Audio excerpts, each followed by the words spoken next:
अपने दोनों पैरों को जोड़कर सीधी अवस्था में खड़े हो जाएं। गहरी सांस भरते हुए सीधे पैर को बाहर निकालें। दोनों पैरों के बीच में चौड़ाई रखें। एड़ी को जमीन पर रखकर ही सीधे पैर के पंजे को 90 डिग्री के कोण पर घुमाएं, कुछ इस तरीके से, और पिछले पैर को 20 डिग्री के एंगल पर घुमाएं। 90 डिग्री सीधा पैर, उल्टे पैर को 20 डिग्री के एंगल पर। अब अपने बैलेंस को मेंटेन करें, शरीर को रिलैक्स रखें। आसन को पहले सीधे हाथ तरफ करेंगे, इसलिए कमर पर हाथ रख के कमर के ऊपरी हिस्से को सीधे हाथ तरफ घुमाएं। सांस भरते हुए अपने सीधे पैर के घुटने को आगे की ओर निकालें और साथ ही साथ हाथों को ऊपर ले जाएं। अपने एल्बो सीधे रखें और गर्दन को पीछे झुका के रखें। ध्यान रहे आपकी पीठ में बहुत ज्यादा कर्व ना बने। हाथों की उंगलियां आसमान की ओर पॉइंट करती हुई और आपकी नजरें उंगलियों की दिशा में देखती हुई। एक बार पीछे से और देखिए आसन में कैसे जाएं। इस तरीके से अपने हाथों को ऊपर ले जाएं और अपनी गर्दन को पीछे झुकाएं। चूंकि आसन करते समय हमें कंधे और अपने हाथों को ऊपर की ओर खींच के रखना पड़ता है, इसलिए यह हमारे हाथ और कंधे की मांसपेशियों को मजबूत बनाता है। ये टीन एज की लड़कियों के लिए अच्छा आसन है, उनके शारीरिक विकास को यह गति देता है। आप देख सकते हैं आसन करते समय कमर के निचले हिस्से जैसे जांग, पिंडलियां और कूल्हे, इनकी मांसपेशियों पर जबरदस्त जोर पड़ता है, जिससे कि कमर के निचले हिस्से और पैरों की मांसपेशियां मजबूत होती है। आसन से वापस आने के लिए सांस छोड़ते हुए अपने सीधे पैर के घुटने को धीरे से सीधा करें। अपने शरीर के वजन को दोनों पैरों पर लाएं और साथ ही साथ अपने हाथों को नीचे की ओर लेकर आएं। इसी तरीके से इस आसन को अब दूसरी तरफ भी प्रैक्टिस करेंगे। अपने पैरों के पंजों से अपनी पोजीशन बनाएं। इस वीडियो में हम आपको बताने वाले हैं कि इस आसन के और क्या फायदे हैं और क्या सावधानियां रखनी चाहिए, किन्हें यह आसन नहीं करना चाहिए। तो वीडियो को अंत तक जरूर देखिएगा। आप देख सकते हैं कि जब हम गर्दन को पीछे की ओर झुकाते हैं तो यह हमारे सर्वाइकल से रिलेटेड समस्याओं में बहुत फायदा पहुंचाता है।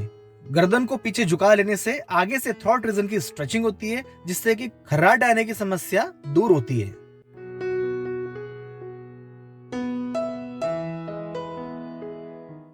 शुरुआती दिनों में इस आसन को 10 सेकंड के लिए करें और जैसे जैसे आपकी प्रैक्टिस बन जाए तो आप इसे 30 सेकंड से लेकर 1 मिनट तक कर सकते हैं।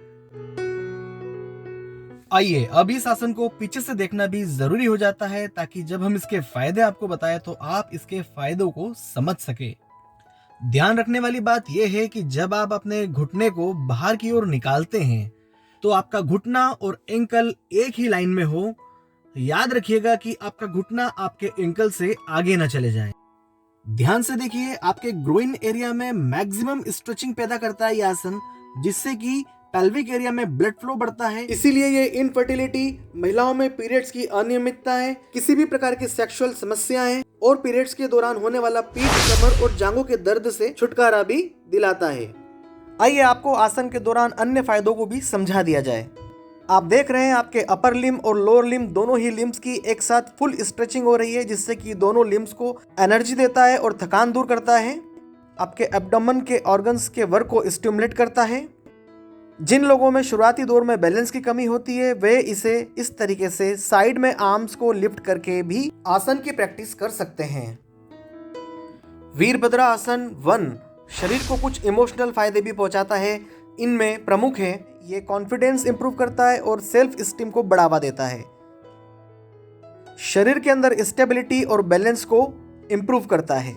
अगर आप जांग और कूल्हे की चर्बी को दूर करने वाले किसी अच्छे एक्सरसाइज प्लान की तलाश में हैं तो हमारा ये वाला वीडियो ज़रूर देखिएगा। इसकी लिंक मैंने डिस्क्रिप्शन में पेस्ट कर दी है। वॉरियर पोज 2 अर्थात वीरभद्रा आसन 2 की भी लिंक मैंने अपने डिस्क्रिप्शन में पोस्ट की है। आप वॉरियर पोज 1 और 2 दोनों ही मेरे चैनल से देख सकते हैं।